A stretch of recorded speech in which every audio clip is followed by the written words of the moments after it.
Hello, hang on a second. Hello, Rob Watson here. I'm just having a wander around Leicester for a little while, just to do some video and stuff. Hang on a second. I'm not sure if I've got the built-in mic on or the external mic that I've plugged in, but we'll see when I get back. So it's quite windy today. It's Monday the 23rd of August, and the sun's come out, so it's a little bit better than it has been. It's not particularly warm. I mean, it's not hot, but it's nice and pleasant actually. So I'm just on the DMU campus. That's the gateway, which is one of the old kind of ramparts of the kind of area of Leicester that was part of Leicester Castle, the kind of access into Leicester. There's various gates,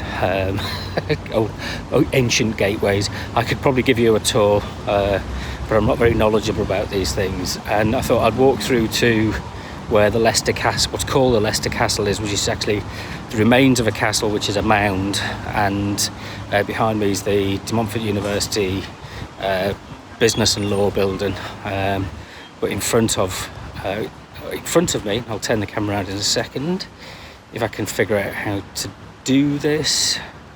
How do you... Let's try this button. This button? No, it doesn't do it with that. So, which way round? No, okay. Alright, well I'm recording, so I'm going to carry on recording while I can. So let's see. Let's see where I get to. But I wanted to... The reason I'm going to start doing this is... one, it's a bit of fun. Two, it's something to do. And three, I've really got into watching walking tour videos on YouTube, and they're fascinating. They're people just walk around different cities, and they record in high definition a tour of a town, and there's loads of places that you can go. You can kind of virtually go to.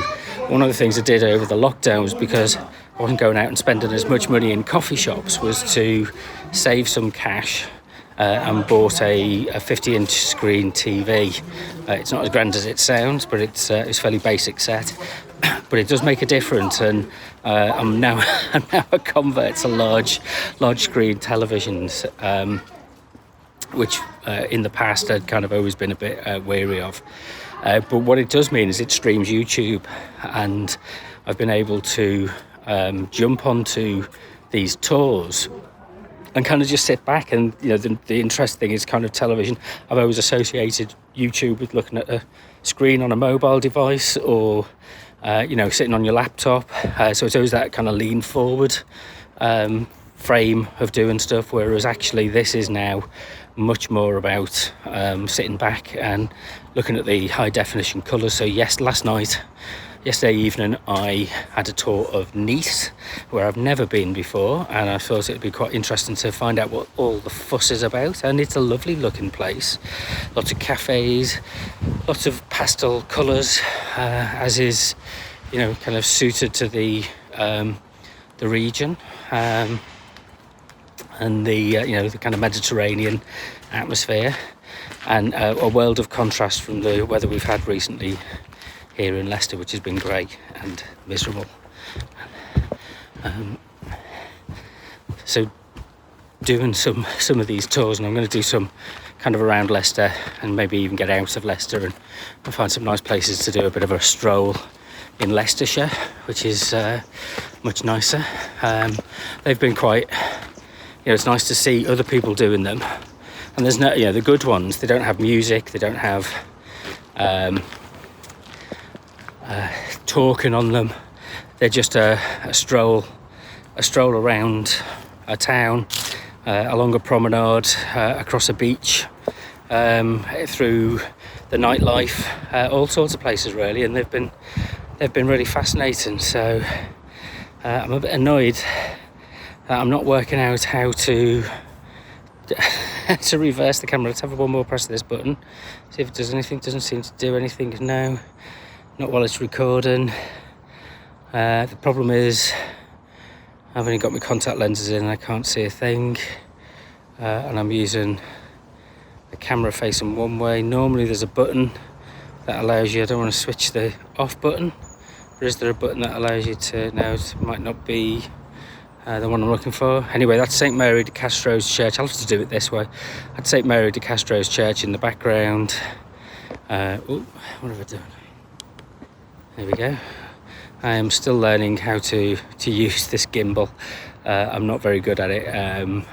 And then just behind me is the Trinity House building, which is where the De Montfort University senior staff live.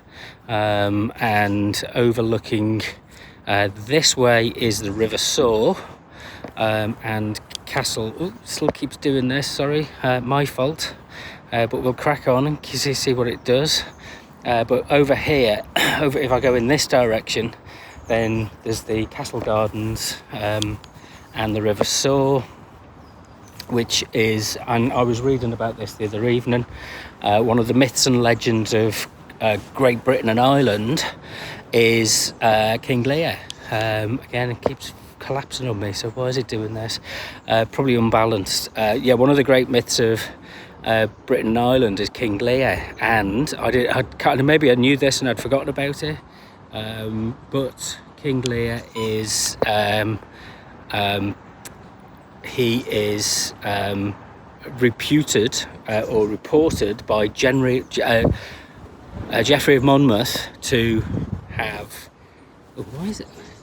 Bear with me. This is like kind of crucial information, and I'm losing it all because, well, it's not exactly crucial information, but you know, it's like annoying that the device is. There we go. Where I'm struggling with it. Anyway, Geoffrey of Monmouth is reputed King Lear to have founded Leicester and to be buried on underneath the River Soar, and the River Soar just runs across that way. It's kind of combined with the Grand Union Canal and the River Soar into one.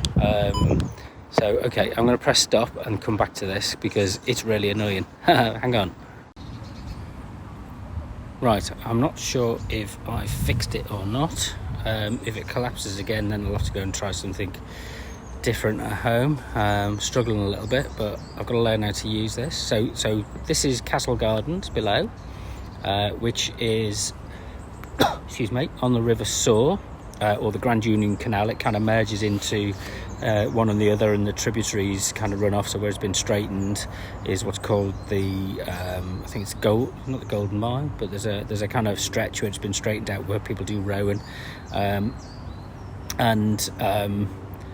the myth is, the legend is that King Lear founded Leicester back in mythological times and was buried here, and his tomb is under the River Soar. It's funny really because Leicester doesn't really make much of this story, and yet it's another one of those. We make a lot of King Richard, but it's another one of those foundational myths that is kind of known across the world. The story, because of Shakespeare, the story of King Lear is widely known, and dividing up the kingdom. And was it Cordelia, his daughter, who was the one who wouldn't profess a kind of fake love for him, and that's kind of very apposite for our modern times, and the way we conduct business and politics and things like that. So it's so let's give you a little bit of a wander through Castle Gardens for a moment, and we'll walk up to the bridge. And I've done this on sound walks, and I'm going to take the audio from this and turn it into a sound walk.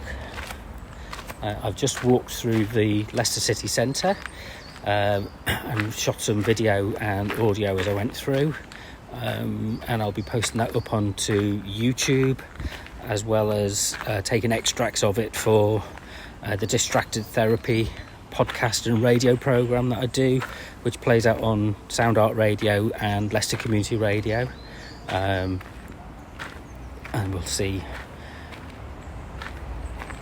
So the the sign here says this was the site of John of Gaunt's cellar, and again, John of Gaunt is a figure who's widely noted in the work of William Shakespeare. So this was a place where apparently there was a cellar that was identified with John of Gaunt. In the sun's come out. To get down these steps in one piece, I don't want to go falling down.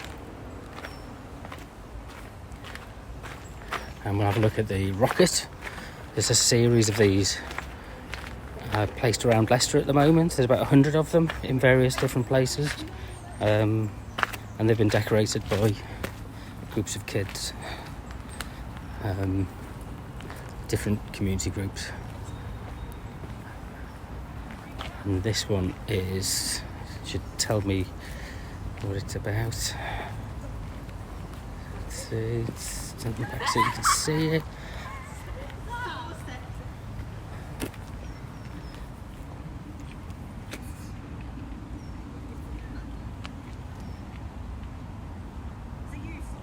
So this one's decorated by Anne-Marie Byrne, who's a local artist and knows a bit about wildlife. So let's walk over to the canal stroke river. And there is a sense that late August, and it's not been the best August. It's been pretty gloomy. It's been pretty grey and miserable, and this is the first afternoon that it's been the sun's broke out through the grey clouds, but as you can see there is plenty of swans about. This is a swan in front of us, and there's a swan out on the river. They don't seem to notice how poor the weather has been. They seem okay to keep themselves busy, as long as they're fed, I suppose, and it's not too cold for them. So Castle Gardens is quite a pleasant space. Last year during the lockdown, you got a lot of people who couldn't go to the pubs, so they'd be sitting here just on the other side of these shrubs.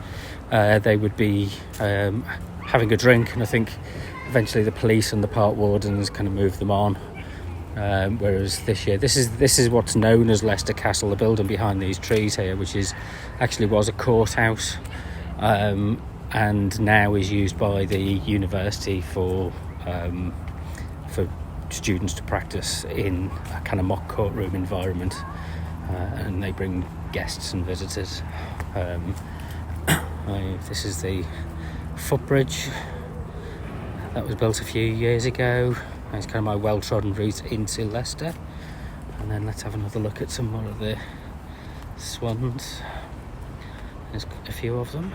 So student halls of residence over on the other side. And then you do get a lot of swans kind of dotted about, and ducks. They're also quite placid and calm at the moment. It's always fascinating to follow them through the year, and how they are, they have their young and they grow, and at the moment they all look kind of maybe they've been up early, and this is their break time, and maybe later on in the evening they'll be out again, doing what ducks and swans do. So the river and the canal used to be, kind of quite an industrial area. This area on the other side of the bank was factory units and warehouses and goods yards for the Great Central Railway that used to stop in the centre of Leicester, and that kind of went in the 1960s, and it took another 20 or 30 years for it to be redeveloped. I'm not sure it's the most appealing design, but it's I suppose it's better than a few old goods yards. Let's walk over the bridge and then I'll wrap up.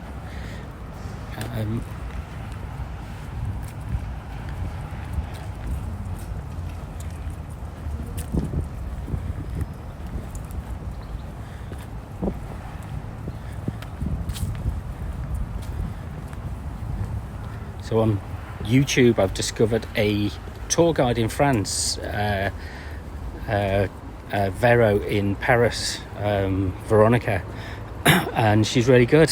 And she has a walk around around different neighbourhoods in Paris, and she's now living in Tours in the Loire Valley, about 100 kilometres away from Paris, and she does these amazing live Facebook tours, which she then posts onto YouTube. So I'm taking some inspiration from Vero to try and start to maybe do a little bit, maybe not live stream, and I'm not sure that there's that much worth, because we don't exactly have picturesque. Oops, let's see if I can rotate this around. Is this going to rotate, or is it going the other way? So there we go. I'm not really sure that there's that much that we want to see in terms of picturesque architecture in Leicester, but then again, maybe I take it for granted. And let's have a look at swan coming out from underneath the bridge. Okay, that's me done. Good practice. Keep these coming. Good for now. Thank you.